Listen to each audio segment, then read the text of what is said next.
جیسے تمہیں معلوم نہیں ہے یہاں تم صدقہ نہیں کہہ سکتے، جیسے مجھے معلوم نہیں ہے تمہیں بھی، اس لیے آپ نے فرمایا مل مسئول عنہا باعلم من السائل. عربی بڑی خاندانی زبان ہے، خدا کی قسم. عربی جو ہے نا بڑی پیاری زبان ہے، کسی کو صحیح آتی ہو تو عربی کی بلاغت کا عربی میں ہی مزہ ہے. مل مسئول عنہا باعلم من السائل، جس سے پوچھا جا رہا ہے وہ پوچھنے والے سے زیادہ نہیں جانتا. جس سے پوچھا جا رہا ہے وہ پوچھنے والے سے زیادہ نہیں جانتا. قرآن کی بعض آیتیں ایسی وجد والی ہیں نا کہ مزہ آتا ہے ان کو پڑھنے میں. جو موسیٰ علیہ السلام کو اللہ نے کہا تھا نا قلنا لا تخف انک انت الاعلی، اس کا اردو میں ترجمہ نہیں بنتا. موسیٰ علیہ السلام کے سامنے جب جادوگر تھے نا تو جادوگروں نے ہزاروں لاٹھیاں پھینکی، سانپ بن کے حضرت موسیٰ کی طرف دوڑنے لگی. قرآن کہہ رہے فَأَوْجَسَ فِي نَفْسِهِ خِیفَةً مُوسیٰ، موسیٰ نے دل میں کیا محسوس کیا؟ خوف. دیکھو قرآن کے الفاظ یہ نہیں ہے کہ موسیٰ گھبرانے لگے، کیونکہ اگر گھبرانے لگتے نا دشمن پہ روب ختم ہو جاتا، دشمن کہتا ہار گئے. قرآن دل کی کیفیت بیان کر رہے ہیں. موسیٰ نے گویا اپنے ظاہر پہ کنٹرول کیا ہوا تھا، سمجھ رہے؟ ظاہر پہ کیا کیا ہوا تھا حضرت موسیٰ علیہ السلام نے؟ کنٹرول کے مجھے بالکل گھبراہٹ نہیں ہے، لیکن قرآن دل کی کیفیت بیان کر رہا ہے. دل میں کیا تھا؟ خوف. یہ بلاغت ہے. فَأَوْجَسَ فِي نَفْسِهِ، خاف موسیٰ نہیں ہے، موسیٰ خوفزدہ ہو گئے. اس لیے کہ ہم کہتے ہیں نا فلاں خوفزدہ ہو گیا، تو اس سے یہ متبادر ہوتا ہے کہ یعنی دیکھنے میں ایسا لگ رہا تھا کیا ہو گیا، اس خوف کے آثار دل سے کہاں آئے؟ جسم پہ. حضرت موسیٰ نے اپنے اوپر کنٹرول کیا کہ یہ اتنا بڑا مقابلہ ہو رہا ہے اسلام اور کفر کا، ایمان اور کفر کا، کہ اگر میں گھبرانے لگا نا ان کے سامنے تو یہ ان سے ان کا مورال کیا ہو جائے گا؟ بلند. تو قرآن کہہ رہا ہے اوپر سے تو بڑے کانفیڈنس کے ساتھ، لیکن دل کی کیفیت کون جانتا ہے؟ اللہ. فَأَوْجَسَ فِي نَفْسِهِ، قرآن کہہ رہا ہے دل کے اندر موسیٰ کو خوف محسوس ہوا. قلنا، ہم نے کہا، ہم نے کیا کہا؟ دل کے اندر وحی کی اللہ نے بھی. دل گھبرا رہا ہے تو دل میں وحی کی، لا تخف، اے موسیٰ خوف مت کر، انک انت الاعلی، آج کے دن تو ہی غالب ہوگا. یہ نہیں کہا انک الاعلی، نا نا نا نا نا، انک الاعلی نہیں کہ تو غالب ہوگا. انکا، دیکھو انکا معنی بھی وہی ہے جو انکا انتا ہے. کا مطلب بھی تو، انتا کا معنی بھی تو. تو جب ایک دفعہ کا کہہ دیا تو دوبارہ انتا کہنے کی کیا ضرورت ہے بھائی؟ ابے چھوڑو یار، رہنے تو تم لوگ کو بہت مشکل ہے بات سمجھا. مجھے مزہ آ رہا ہے نا اس آیت میں، وہ آپ سوچ بھی نہیں سکتے. قرآن یہ نہیں کہہ رہا انک الاعلی کہ تو کیا ہو جائے گا، تو ہی برتر ہوگا، تو ہی غالب ہوگا. انکا انتا، یہ تاکید کے لیے، اے موسیٰ تو، صرف تو، ٹھیک ہے نا، اکیلا. الاعلی، اور اعلی بھی نہیں ہے. اصولی طور پر خبر پر الف لام داخل نہیں ہوتا. گرامر کے لحاظ سے اصولی طور پر انکا انتا اعلی ہونا چاہیے، یا انکا، سوری انتا نہیں، انکا اعلی. مبتدا معرفہ ہوتا ہے، خبر کیا ہوتی ہے؟ نکرہ. سمجھتے نہیں ہو بات کو؟ جب پڑھو گے نہیں رات کو تو سمجھو گے نہیں بات کو. انکا اعلی ہونا چاہیے، اے موسیٰ تو غالب آ جائے گا، یہ مطلب ہوگا سیدھا سیدھا ترجمہ اس. اللہ نے اعلی پہ الف لام لگا دیا. الف لام جب لگتا ہے نا کسی، تو وہ کسی اسپیسیفک چیز کو کہتے ہیں. جیسے کتاب کا مطلب کوئی بھی کتاب، الکتاب کا مطلب کوئی اسپیسیفک، کوئی خاص کتاب. آپ جب کہتے ہیں بندہ آیا ہے، بچے گھر میں آ کے بتا رہے ہوتے ہیں پنجاب میں بندہ آیا ہے، کراچی میں کہتے ہیں آدمی آیا ہے کوئی. یہ بندہ کا لفظ پنجاب سے امپورٹ ہوا ہے. کراچی میں لوگ کہتے تھے کوئی انسان آیا ہے، کوئی آدمی آیا ہے، تو پنجاب میں کیا کہتے ہیں اس کو؟ بندہ آیا ہے. اچھا شگون کے انسان کا بچہ بن جائے، وہ بندہ بن جائے، ٹھیک ہے نا. تو ہم جب کہتے ہیں کوئی بندہ آیا ہے، یہ ایک بندہ آیا ہے، تو وہ ان نون ہوتا ہے. اکثر ابو کو بتا رہے ہوتے ہیں ابو ایک انکل آئے ہیں، اس کا مطلب کیا ہوتا ہے؟ کوئی ہے. لیکن اگر ایسا بندہ آیا ہو جس کا آپ کو پتا ہو، یعنی پہلے آ چکا ہو اور آپ اس کے انتظار کر رہے ہو، وہ اسپیسیفک وہ بندہ آ چکا ہو، تو عربی میں کہیں گے البندہ. بندہ عربی کا لفظ نہیں، لیکن میں سمجھانے کے لیے. جاء رجل یو سڑے راغلے، یو سڑے کہیں گے نا, یو سڑے راغ لے, موقع دے کے بھاگ لے. ایک بندہ آیا ہے, جا الرجل, تو اس کا مطلب وہ ایک مخصوص بندہ ہے جس کا پہلے سے آپ کی کھوپڑی میں تصور ہے. تو قرآن کہہ رہا ہے انکا انت الاعلی. الاعلی کا مطلب کہ جب مقابلہ ہو رہا ہے نا, تو جو شخص برتر آنے والا ہے لوگوں کے ذہن میں گویا کہ اس کا ایک تصور ہے کہ ایک نہ ایک جیتے گا, تو وہ جو جیتنے والا مخصوص شخص ہے, آپ کے علاوہ کوئی بھی نہیں ہے وہ, اور صرف آپ ہی ہو. الاعلی کون ہے آج؟ الاعلی, اعلی نہیں بلکہ الاعلی کون ہے؟ پورا ترجمہ ہو نہیں سکتا اس کا. وہ کون ہے؟ اے موسیٰ صرف اور صرف تو ہی ہے, تو لا تخف, تجھے خوف زدہ ہونے کی ضرورت نہیں ہے. تو کیا بات کر رہا تھا میں, یہ آیت کہاں سے آ گئی؟ ہاں, تو یہی نبی صلی اللہ علیہ وسلم نے جو فرمایا نا, مل مسئول عنہا باعلم من السائل, یہ بھی کیا ہے؟ بلاغت ہے. جس سے پوچھا جا رہا ہے وہ سائل, مسئول سائل سے زیادہ نہیں جانتا.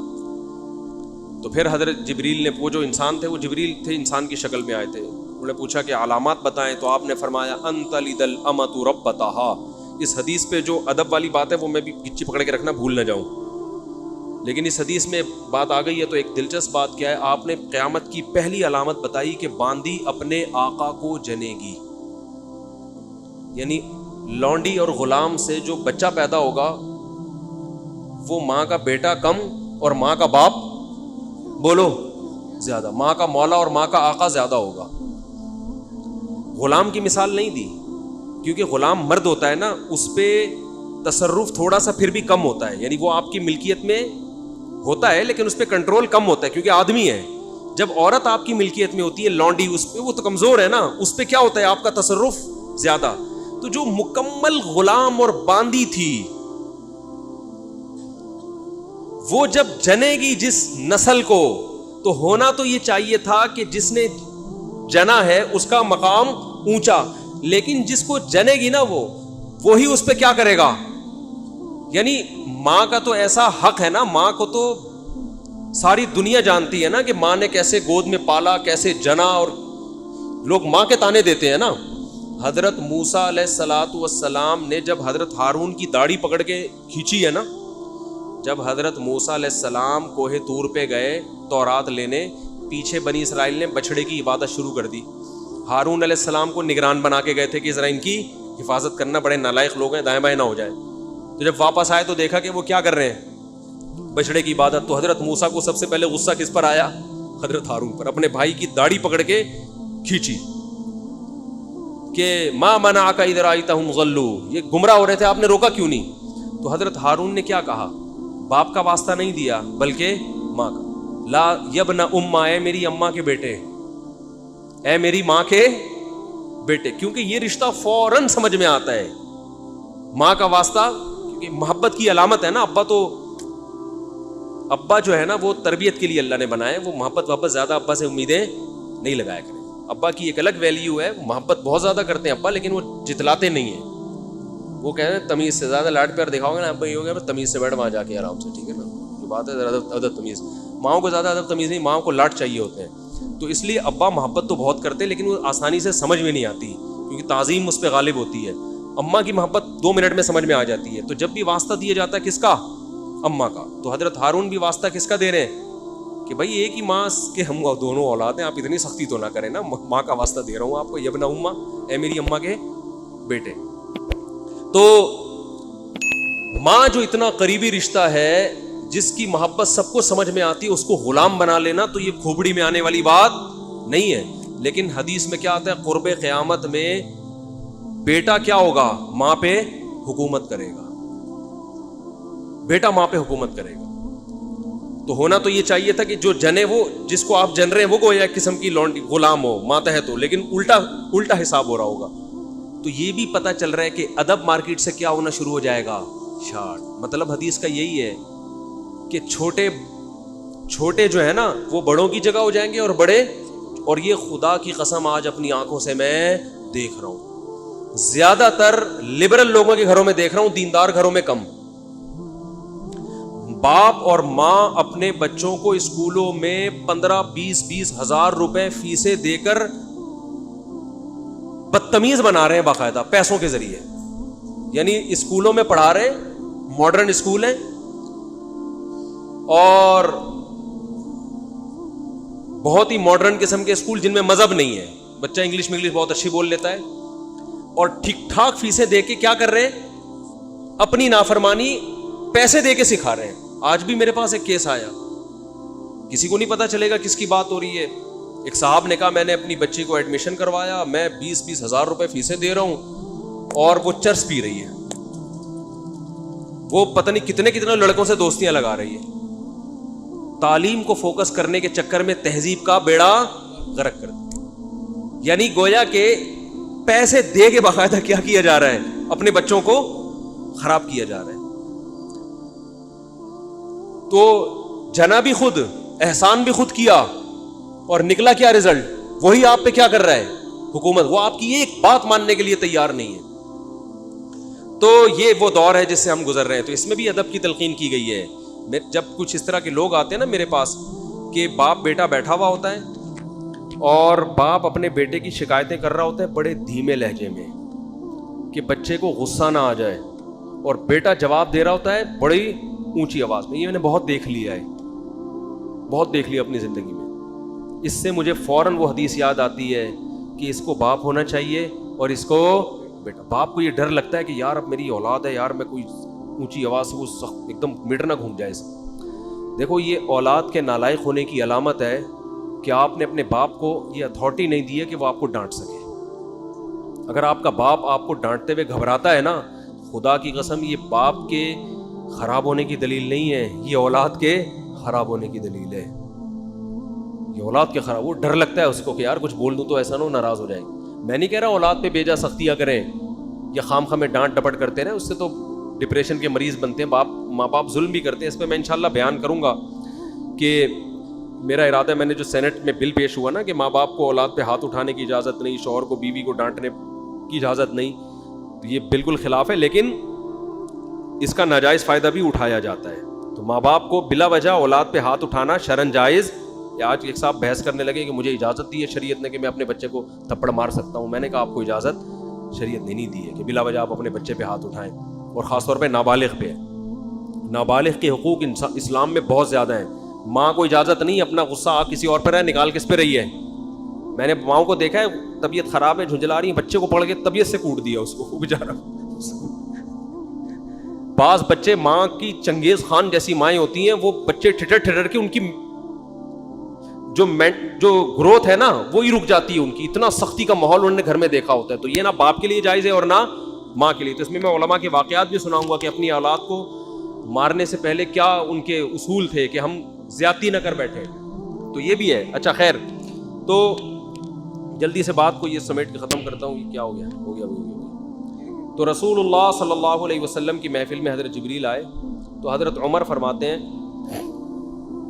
تو حضرت عمر رضی اللہ تعالیٰ عنہ فرماتے ہیں فلبثت ملیہ, میں نے جب یہ منظر دیکھا تو میں بہت دنوں تک ٹھہرا رہا.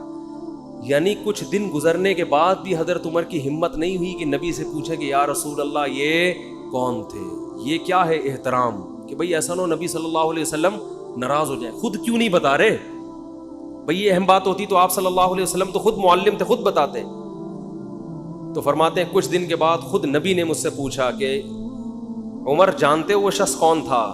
میں نے کہا اللہ اس کے رسول ہی زیادہ جانتے ہیں. فرمایا ھذا جبریل اتاکم یعلمکم دینکم, یہ جبریل تھے, انسانی شکل میں آئے تھے تمہیں تمہارا دین سکھانے کے لیے. اس سے پتہ چلتا ہے کہ تعلیم کا صرف یہ طریقہ نہیں ہے کہ استاذ بیٹھ کے بچوں کو پڑھاتا رہے سارا دن بیٹھ کے. یہ نیچرل وے آف ٹیچنگ ہے کہ ایک ماحول بنا دیا, ایک شخص آ رہا ہے, صحابہ اچھا پھر ایک تعجب کی فضا قائم کی گئی تاکہ نا ان کو یہ محفل یاد رہے. اگر ایسا ہی ہوتا وہ نارمل ڈریس, سفر والے ڈریس میں آتے تو یہ تو نارمل مجلس ہے, بھائی کوئی مسافر آیا.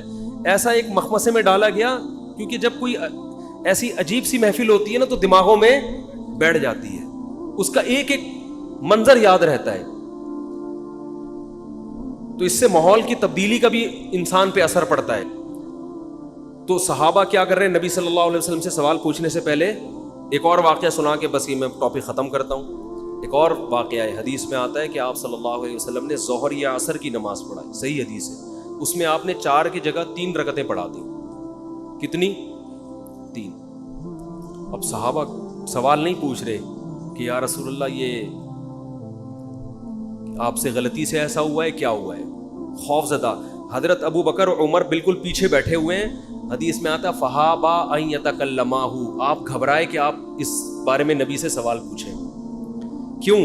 ہو سکتا ہے نبی کو اس بات پہ غضب آ جائے کہ بھائی جب میں نے 3 پڑھائی ہیں تو میرے 4 پڑھنے سے جب چاہ کہ ہاں تمہاری یہ نیکی لکھی جا رہی ہے تو حلال کی طرف آؤ اور کسی کی مت سنو.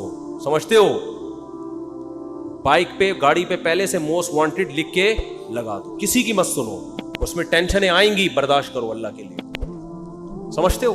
میں اپنی ٹینشنوں کے قصے سنانا شروع کر دوں آپ پاگل ہو جاؤ گے. آپ کہتے ہو مسا بڑے ہنسی خوشی